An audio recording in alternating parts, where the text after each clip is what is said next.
Rhett Palmer. The mayor of the airwaves is ready to go. Talking to people you want to know. Face to face.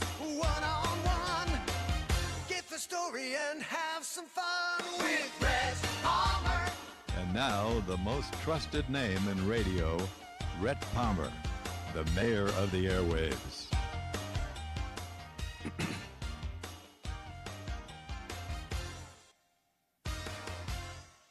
Well, I'm here with some real patriots this morning from American Security Council Foundation. Good morning to both of you. Morning, Brad. We have Joy Votrobek. What is your title over there? The Director of Operations. Director of Operations. And Laurence Sanford. Laurence, what do you do over there? I'm the senior analyst. Senior analyst. Yes. Okay.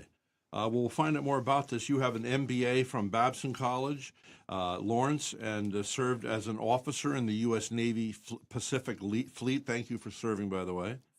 4 years of service in the CIA's clandestine service. Oh, jeez. Uh-oh. Now that you know that. Uh-oh. Now we're in trouble. We got a lot to talk about. And Joy is a graduate of the University of Central Florida with a BA in International Relations and a certificate in Intelligence and National Security. Yes, sir. That's funny. Intelligence security. You wonder about that these days. Anyway, she has worked in security services for over 7 years. She's currently the Director of Operations for the American Security Council Foundation and the American History Live program for children K through 12. Very excited about what is, for people who have never heard about, what is the American Security Council Foundation?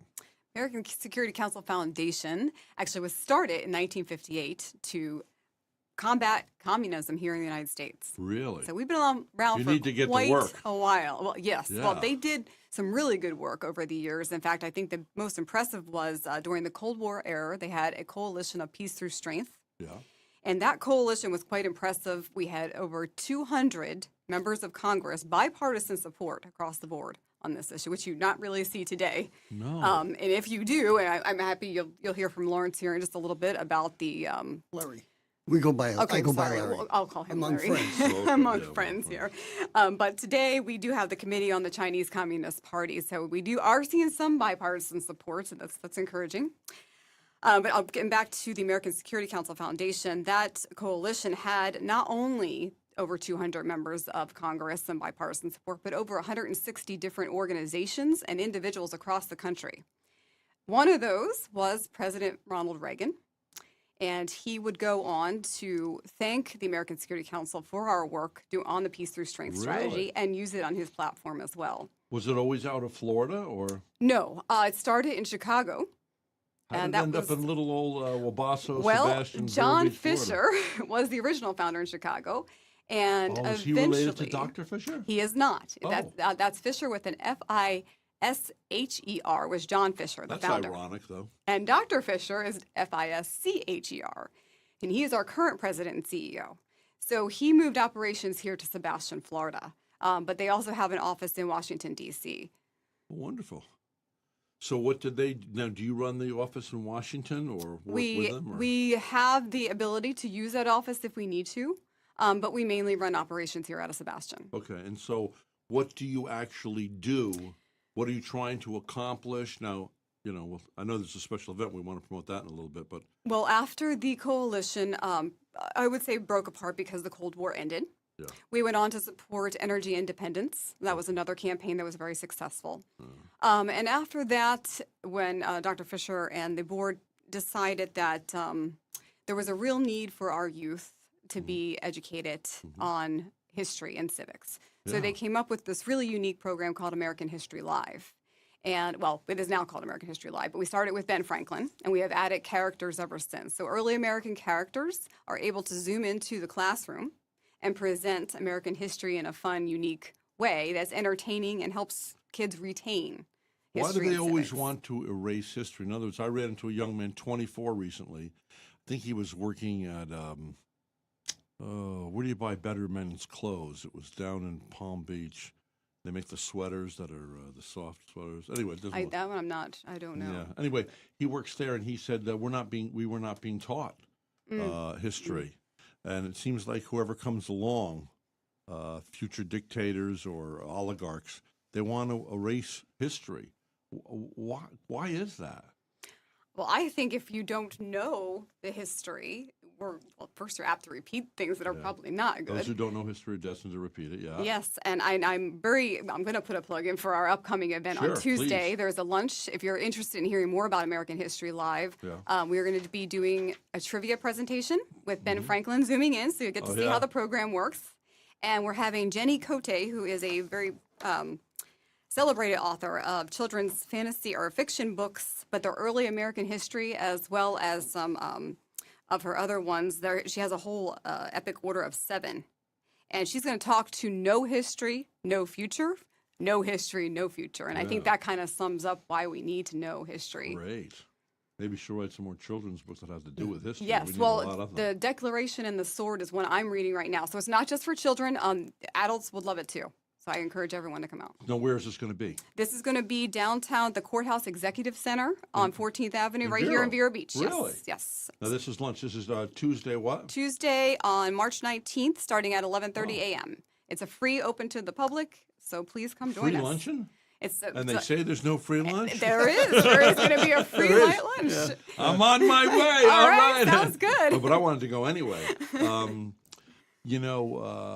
You just reminded me, because before we came on, I was telling them about the fact that I watched a series. I think it was an HBO series, and it was on the second president, John Adams. And what was nice about it, it was like I don't know, it took a few weeks to get through. It had all these multiple DVDs because we ended up buying it too.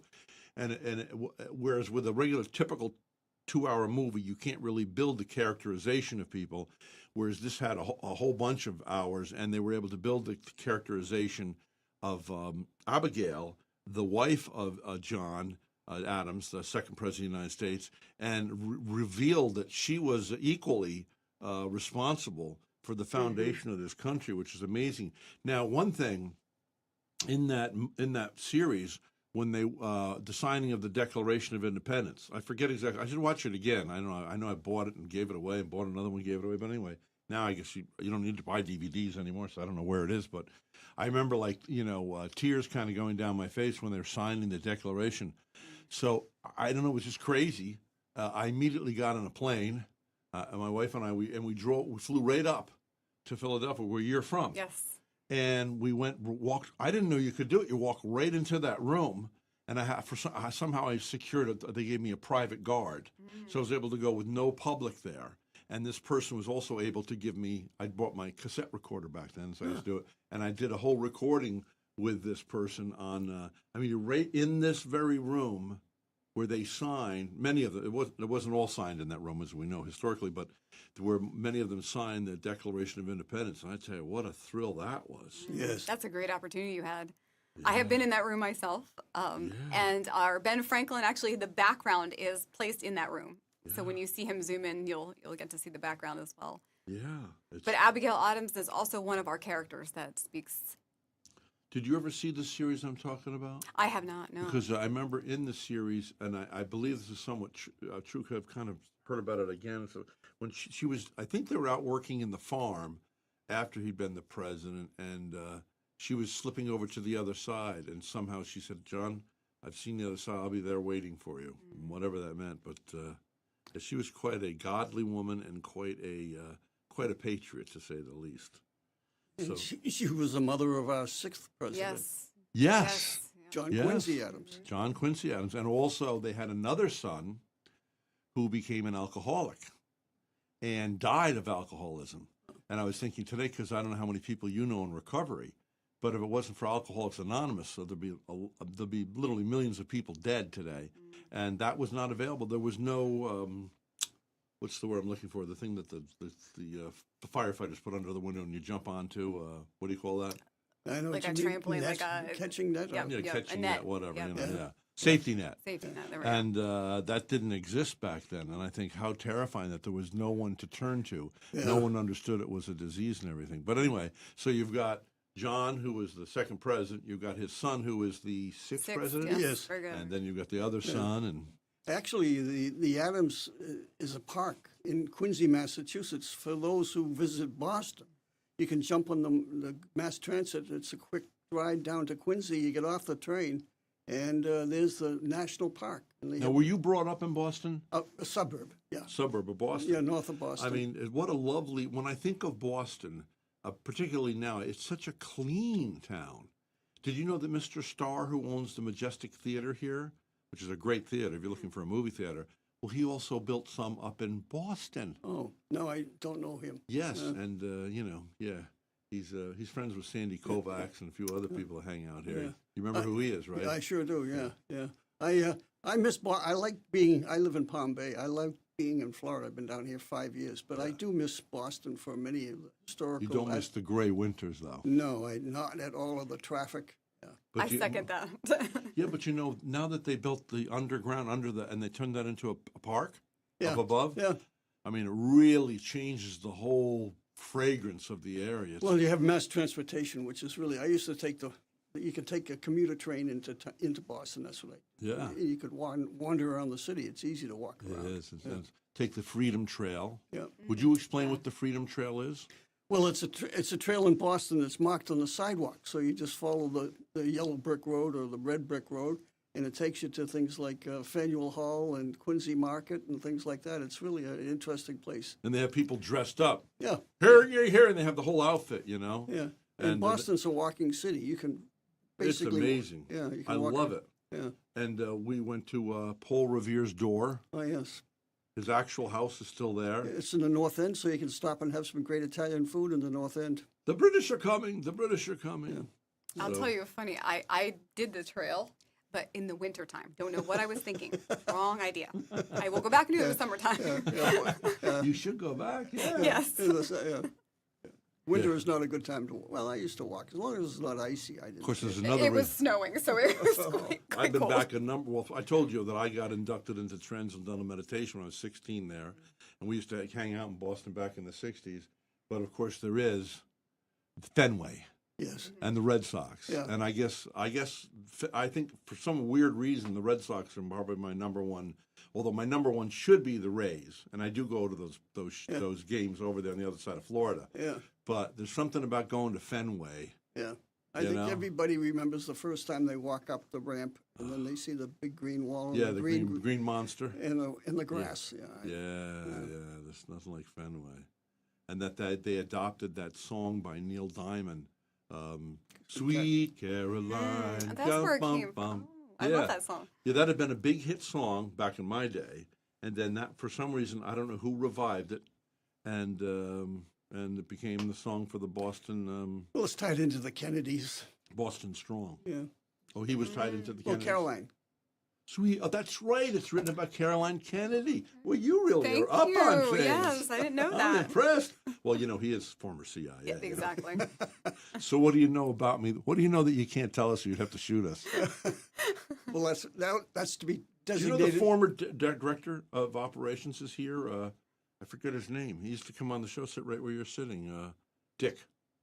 What's Dick's last name? He still lives here over on the beach.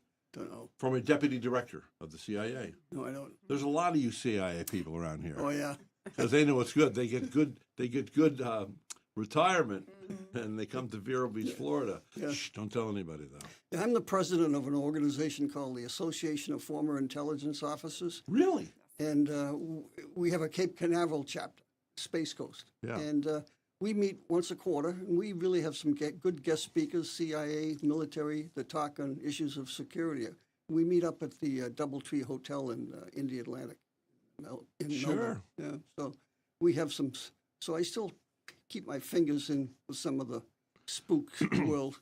Now there are still things that you're sworn not to speak about for like 50 years or something. Well, they right? say a lifetime, but supposedly you're supposed to get clearance. I've been out now for over 50 years, so You have? You've been out for 50 I was only years. in it for 4 years.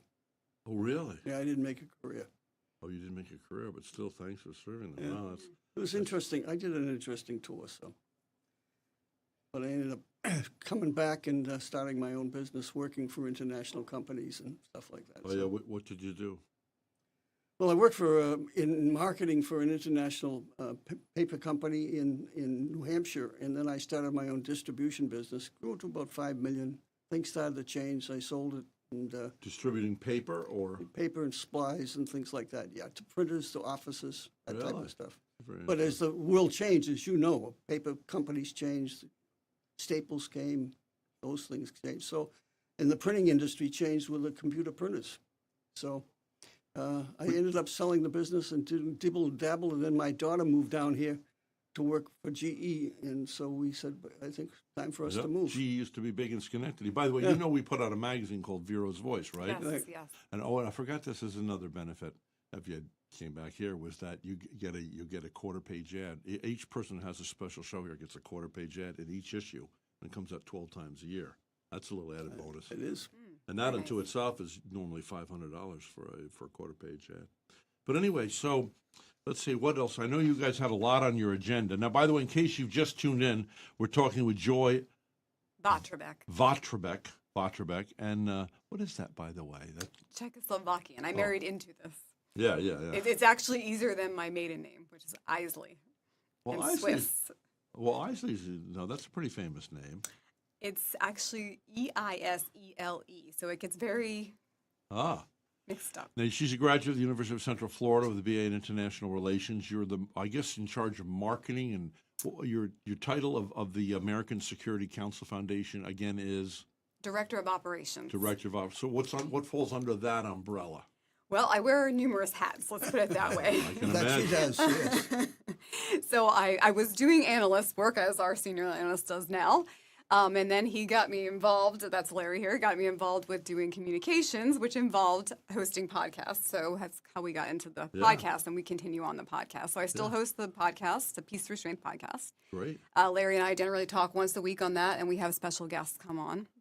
And what else do you do? What else does the Security Council do? So the Security Council, the main mission of the Security Council is to bring public awareness to national security, economic security, and moral leadership. Okay, how are you doing that? We are doing that through the articles that Larry writes. We have a senior fellow, Alan Dowd, writes for us as well. And where do those articles appear? They appear on our website. They also go out on our social media. We are on Twitter, Instagram, Facebook, YouTube, and Rumble. We do a lot of our podcasts on there. Crazy, all these formats? Yes, just keeping up with that is enough for my job right there. Well, I write a paper roughly once a week, and one of our favorite distribution methods is through the Conservative HQ, and the editor, George Raisley, lives here in Vero Beach. So we're friends with him. Would you send some samples of that? Sure. Yeah, because if we ever did do the thing again, that might be a better thing to put a full-page article in every issue instead of an advertisement. That You'll might be better. added to. I will add you to the list. Yeah, I'd like to see that. And he's going to talk about his articles here shortly, but we also use Substack. So Substack is a place for writers, really primarily, that they put a lot of their articles and podcasts up there. So we put both Larry's articles and Alan Dowd's articles. We can put our podcasts up there as well. So if you become a member of the American Security Council Foundation, we include a Substack paid membership in that. Oh, really? Yes. So what does it cost to become a member? $100 a year, so it's less than $10 a month. Oh, my. And you're helping preserve, hopefully, the... America? Yeah. We sure need it today. Yes, don't we do. We have an outreach program to congressional leaders and other leaders saying this is our position. More normally, though, is when they take a position, for example, Representative Gallagher from Wisconsin on the China issue. So we send them a letter with our position paper saying, keep the good work going, and here's what we say about the subject. So we don't ever get a response so far, but we hope that there's somebody that reads it once in a while that perhaps helps the cause. Yeah, well, I guess I don't want. So you're partisan. Nonpartisan. We're You are nonprofit. We are a nonprofit, nonpartisan 501c3. Okay, And we don't get involved in domestic politics. you don't. No.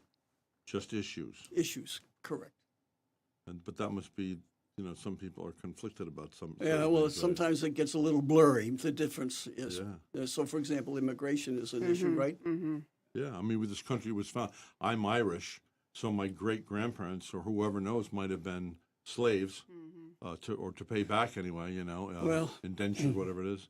My mother's side of the family, potato famine Irish, and they go. can never have forgiven the English for what they did back then. So. No. Yeah, and So but the country's made up of immigrants. So it's not that I don't want immigrants coming here. It's just that I want you to come here legally. Whatever happened to the word illegal? You know, but I mean, you can justify it to a degree because you're getting people in to do work that the young Americans don't want to do now. Yeah. We absolutely agree with you. And Larry wrote a paper just called Illegal Immigration recently that talks to that. Yeah. Yeah. It's a bit, well, I was up at, you know, what's that new business there where they sell, I go there for the little hamburgers, but you go to golf too, Big Shots. And there was a young lady waiting on us. Young to me is like 40ish, you know, but anyway. So, never thought that day would come, huh? I remember well, an old 40-year-old woman was like, whoa, an older woman, I'm dating an older woman. Anyway, so 40 years, but anyway, she just moved here from New York City because she said, I cannot walk the streets alone. I can't take the subway. It's unsafe. You know about the Roosevelt Hotel. There's 1,200 rooms. We're paying $71 million a month? I think it is. It's like $1 billion a year, yeah, for the rooms. And, you know, they've got all these people, and some of them are beating up cops and stuff, and it's like we've let in all these deplorables. It's the same thing that Castro did, though. Remember when Carter was president, and they let all the people out of the mental hospitals in Cuba and out of the prisons. Yeah. And they're sending them over here. Yeah. And then on top of that, we got Chinese coming here. Yes. And some of them, one actually admitted that he's being paid to be here and waiting for the next orders. So subversion coming in like this, and then they're here. And then now our next concern is going to be Haiti. Haiti. I've been to Haiti a couple of times. That's it's very. I went there on missionary trips to feed the hungry, and twice. And so I got very close to the Haitian people. I'm white on the exterior. I'm white. I actually am a percentage African American, believe it or not. But I'm white. But when you're a blanc, they call it a blanc. And right now it would be highly dangerous to show your face around Port-au-Prince or Haiti because of what's going on there. And you're right. What do you think is going to happen here? They're going to start exporting the Haitians to here, and what is there a danger in that, or? I think just a matter of them trying to get here. I don't know if you read the papers, but just I think it was last week there was 24 of them coming through the Sebastian Inlet. They found. No. Yes. But now is that considered illegal or legal? As far as I know, Are they're they probably refugees? yes, refugees. So they get to stay. So there is the question of could they get asylum? Yeah, I can tell you now. With the situation going on down there, it would sound. Well, there's a balance, you know, because we know during World War II, at the beginning of World War II, the Jews, a bunch of Jews from Germany got on a big ship, and they came to other southern islands, South America. They were turned down. They even came to New York Harbor, and they were turned down, and most of those Jews were killed. They went back, and they were killed in Germany. Horrible. Yeah, a terrible stain on Franklin Roosevelt. Yeah. Because this is a guy, I mean, he should have, I don't know why he didn't, because there's a lot about him that I like. Yeah. I mean, even though I'm a conservative, he's like one of my favorite Democrats of all time. Yeah. I mean, can you imagine today if somebody came along, we didn't have Social Security? I know me, you know, I'm a big mouth. I would go, that's communism, socialism, we don't want that. Let people fend for themselves or something. I got to tell you something. I'm really glad we have Social Security, particularly since I'm 70 years of age. Yeah. And waited till I was 69 to start it. But I also know in the past, many older people, my parents and people I know, I tell you what, Social Security is a great thing we have, right? Yeah, I agree. Yeah. So if you hate Democrats, put that in your pipe and smoke it. I hope it's there when I get to that age. Yeah, really, you know. It will be. Oh, it will be. Don't you think so? Time flies. Now, the boss here said you were going to bring up something else about what you do. A few minutes ago, you said he was going to talk about something. Yes. So you said it in the beginning about, well, I said we started in 1958 to fight against communism here in the United States. That really hasn't changed too much with our mission and with what Larry specifically is doing in addressing China. And I won't say the Chinese people, but the Chinese Communist Party. So, Larry, if you want to talk to that. Sure. My main mission is China. And as Joy said, it's the Chinese Communist Party, CCP. I lived in Hong Kong for a couple of years. And I love the Chinese people. Had a wonderful experience living in Hong Kong, traveled all over Asia. And I've been in 50 countries and 49 states, so I've done a lot of traveling. And people are people. I like people. But ideologies, not so much. And certainly the totalitarian communist Marxist ideology of collectivism goes against my grain of America. In America, And what is, can you give us a short, concise version of what is collectivism? well, collectivism, the end justifies the means. So if you think that everybody should do certain things, then anyone that disagrees is killed, maimed, outcast. I mean, China, for example, they have terrific controls of technology and police and spying by neighbors for people who deviate from the correct thinking. So the Falun Gong, have you ever heard of the Falun Gong? It was and it still exists, an organization, semi-religious, where it would be spiritual, talking about well-being, loving your neighbor, taking care of things, and exercise. And it got up to millions and millions of Chinese were followers of Falun Gong until the Communist Party realized that it was a threat to their control. And so they started to crack down, and the leader fled to the American shores and now is in New York City, and they publish a newspaper called the Epoch Times. And Really? so they write out, it's one of my favorite newspapers. It comes out weekly. I need to subscribe to that. I picked that up a couple times at the Rio Coco Cafe here in town. Yeah. And, but that the collectivism, Stalin killed 30 or 40 million people. He killed millions of Ukrainians who I were think starving. actually it was about 70. Or 100. I could be mistaken. It could be 100. Who the heck knows? And the Chinese, the CCP, depending upon how you count, 400 or 500 million. When you have the birth control thing. Well, that's what's so scary about what's going on in America today, with people wanting to muzzle people. And it's my way or no way. I mean, there's a group of people, they could care less even if we don't have an election. Right. We know what's best for you. It's total, for me, I believe it's demonic, devilish arrogance. They actually believe, look, I know what's best for you. I'm smarter than you. I feel more than you. Precisely. And they actually somehow are deluded into thinking they are better, they think better, they know better. And you should do what I want you to do. And that's why they crack down on religion, because one, it's an alternative Yeah. source of power. And two, Christianity is individualism. Everybody is welcome before God. And these dummies don't want you coming on campuses to bring up your ideas to maybe counter and talk. They don't want it. They think they know it all. It's dark, devilish arrogance. Yes. And Christianity offers an alternative. Yeah. That you as an individual are important as opposed to the collective, where you're important to the state versus the individual. And even in Christianity, we have to beware because men like to start tribes. Yeah. You know, that's why we have the different sects. Yeah. And I mean, it was the religious people that killed Jesus. Jesus didn't come to establish a religion, but a relationship with God. And the first thing he said, if you say you love the Father whom you've not seen and don't love the brother whom you have seen, you're a liar, no truth dwelleth in you. So he's checking us out to see, you know, that's real religion, to take in what the stranger, to help the orphan and visit the widow. Yeah. I mean, you know.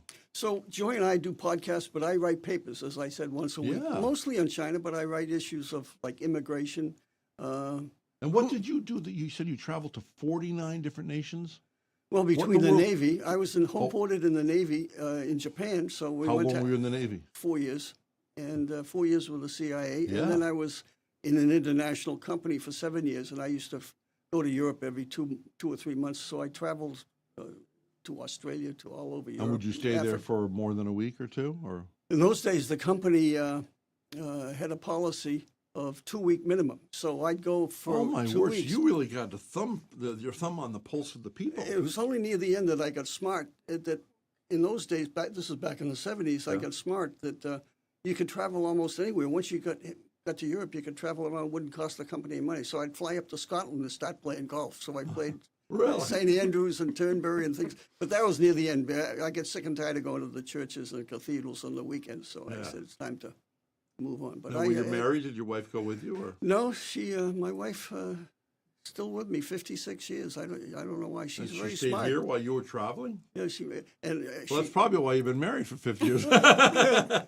she Got away from absence makes the heart grow fonder. well, she never quite forgave me that I was in Paris during the blizzard of 77 or 78. And so she was with a 4-month-year-old girl. And I was overseas, and Boston shut down for a week. The whole week. The whole. That's got to be scary. It was scary. But the That neighbors. was what year was that? 77, 78, something like it was I in vaguely February. remember that. Yeah. So she never Me quite neither. forgave me for that particular travel. But she's an independent gal. She does her own thing. She's worked for major corporations. She's still active and she does taxes. She likes doing numbers. Don't ask me why. And I have an MBA in finance. And never. I did that a little bit, and I realized I didn't want to do it the rest of my life. But she's done it. So I have concentrated on China because when I was with the CIA, I was on the Taiwan desk, and then I was overseas in Hong Kong. And so China's always interested me. It was fascinating. And when I was in the Navy, I loved Asia. I loved being home ported in Japan. I used to wander around Japan, and we went all over Asia in the different ports, Korea, Philippines, and Malaysia. My grandfather used to build roads in the Philippines and Greenland and stuff, and he said he lived in New York City, 234 East 50th, and he said mankind is generally friendly except for politicians and organized religions. And, he's really right. I mean, have you taken any cruises or anything, or been around the world? And I meet Muslims, Yeah. friendly as can be. I mean, all kinds of people. It's the ideologies that. The two things they tell you not to talk about: religion and politics, right? But I like to talk about. Yeah, me too. Yeah. And just I think we need to. I'm working on something right now that I'm writing on dignity. And I think we need to get back to it. We've lost our humanity in that you and I, even if we have a conflict, let's say, with our beliefs, whether it's spiritual or political, above that should still be a dignity to one another. As Paul said, esteem others greater than self. I'm learning this later on in life, but I mean, really, I'm supposed to be the servant of you two ultimately here above self. Now, I'm not saying I always do that, but I'm supposed to do that. Do you find now you've got 12 years on me. Okay, so I want to ask you this. I found out in the past, just a couple of years, that everything that I've held in esteem has totally switched. It's inverted, Instead of wanting to get, it's wanting to give. The ambitions, I don't know if it's a lack of testosterone, but certain ambitions have gone by the side. And I want to do things that maybe have eternal ramifications as opposed to ramifications, I don't have to have another steak on my plate. I've eaten, like you, I've traveled the world and eaten a lot of things. I've lived in luxury comparatively to the rest of the world. I mean, there's a lot of people that are a lot wealthier than me. But in America, if you're washing dishes at McDonald's, You're better off. you're living better than the King or Queen of England lived 100 years ago, ever. I wonder what percentage of people woke up this morning with dirt floors. I remember when I went to Haiti, all the people with their little what do you call it, the little shacks or huts made of sugar cane. I mean, you walk inside, there's nothing in there. It just protects them a little bit from the rain, and they usually have a little thing that's made of sugar cane to lay on the floor. No blankets, no nothing, and dirt. Yeah. And the world, And insects. Yeah. Yeah, well, they're not too bad with the insects. When I got there, I was really frightened of the of snakes and stuff. And they said, "Oh, don't worry, they've all been eaten." It's because they're hungry people. That's why I was there to go out with the trucks. I mean, I don't know what's going to happen in Haiti. We need to pray for Haiti. Yes, we do. Because they're a good people. Comment ça va? That's how are you? Let's say, très bien. Let's see, what do you say? Jésus remi ou, which is Jesus loves you. Jésus remi moi, Jesus loves me, and. We pray for peace there. Geez, we got to pray for peace in Ukraine. We got to pray for the peace of Jerusalem. We got to pray, Everywhere. Yeah. everywhere. So, okay. So now, the American Security Council Foundation is an advocacy group trying to keep America be the salt. We want to Yes, educate people. yes. Our mission is to educate Americans. And so, again, getting back to our position papers, our podcasts, we hold seminars, events to educate Americans on issues. And my main issue is educating America on the issue of the CCP, Chinese Communist Party, has declared war on America. They're waging unrestricted warfare against the United States. And we have to be aware that everything they're doing is basically to weaken us internally so they can dominate the world without firing a shot. Now, what about TikTok? TikTok is a classic example of their cyber warfare programs of subverting American culture. I mean, for all these senators and congressmen to be coming against, they must know something I don't know. Well, TikTok drives people down rabbit holes, so it's anti-American. It generates class warfare, race warfare. Does it? Through the logarithms. So if the articles that they print predominantly favor the Palestinians versus the Israelis, they predominantly favor class warfare in America, the crime, they highlight the crime, and one logarithm leads to another, so that people, and you know that the younger generation is not very patriotic, not at all. And the logarithms of TikTok. They lose the freedoms here, they're going to want it back. Yeah, and so the issue about TikTok takes the data, well, so doesn't Facebook and Google. So to me, that's not the issue.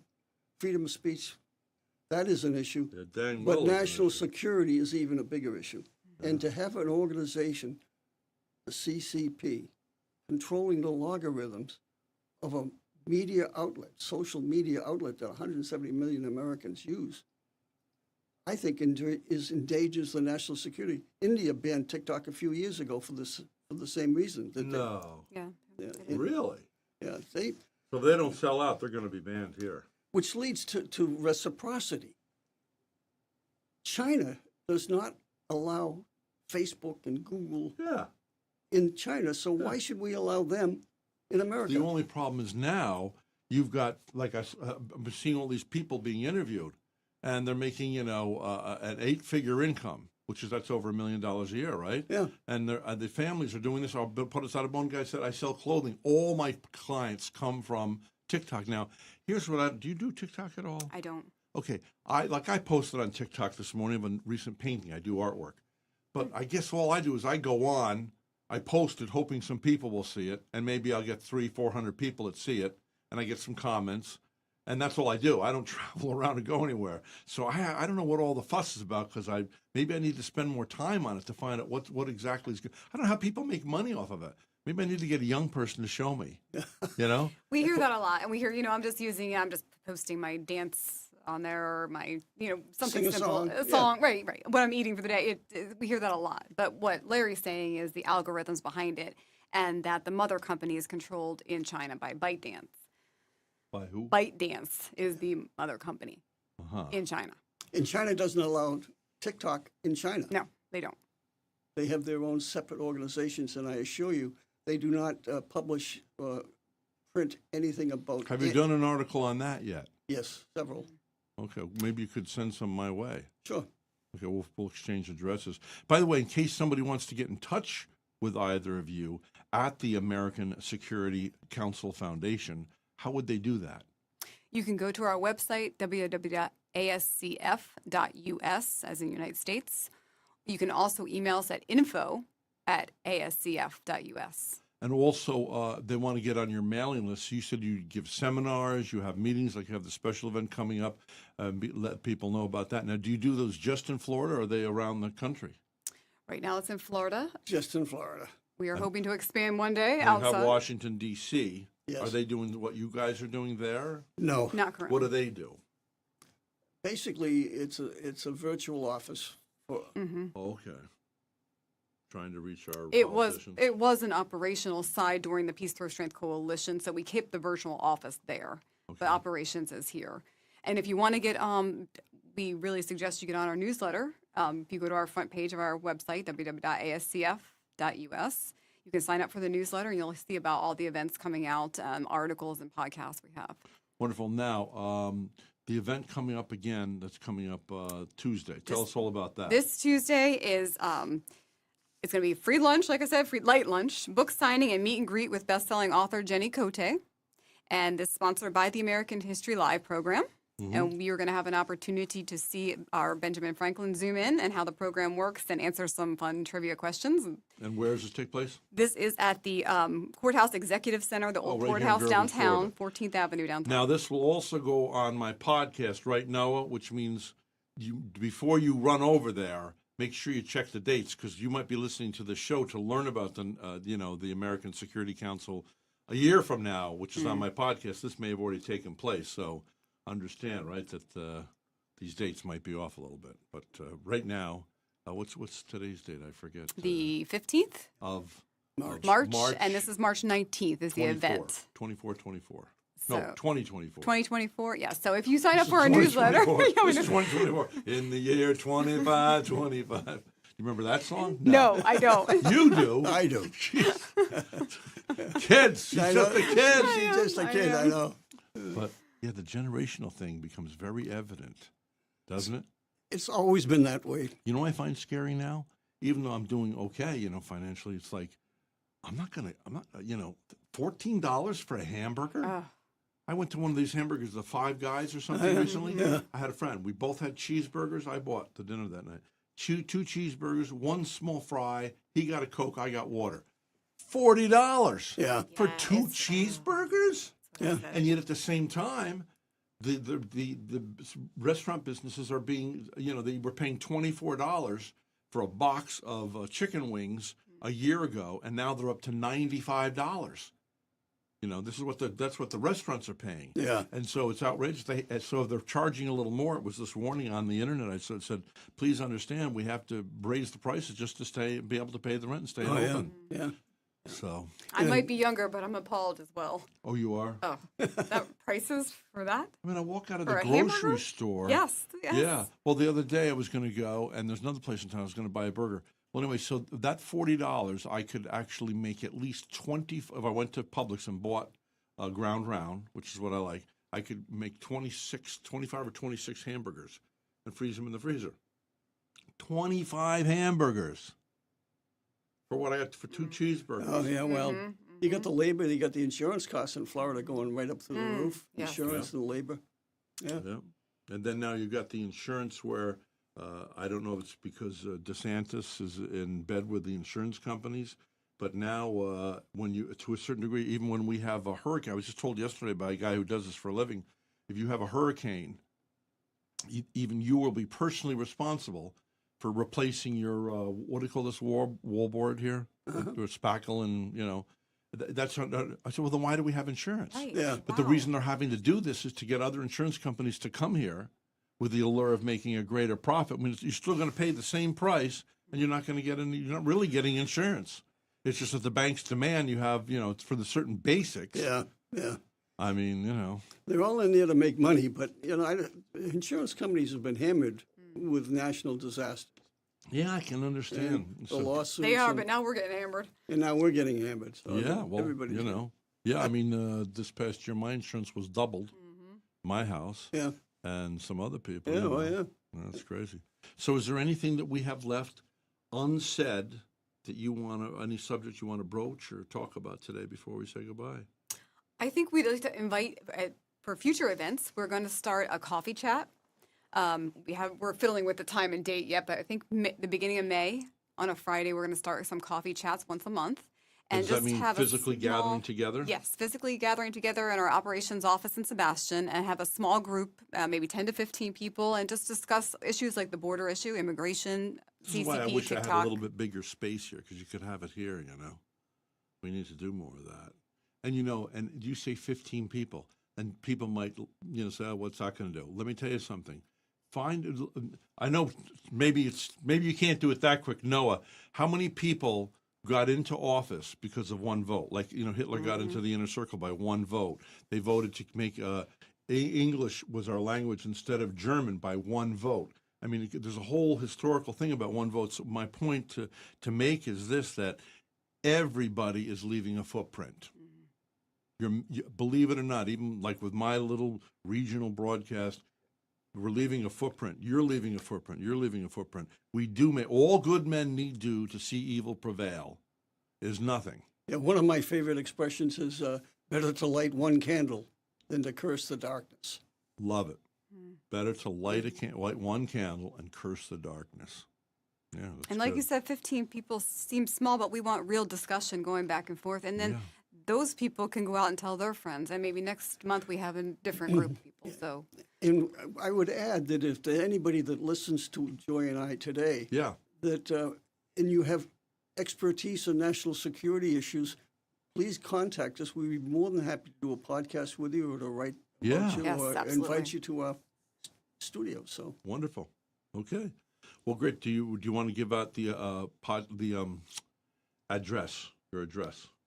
Yes, it's 1515 U.S. Highway 1, Yeah. Sebastian. We're in Suite 103. Okay. And the website? www.ascf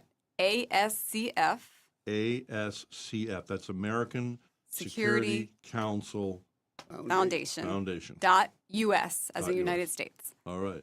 Well, thanks for coming down today, and thanks for being patriots, and God bless America. yeah, thanks for having us. Thank you for having Yeah. us. Yes. Okay. God Come bless back you. soon. All right. Thank you.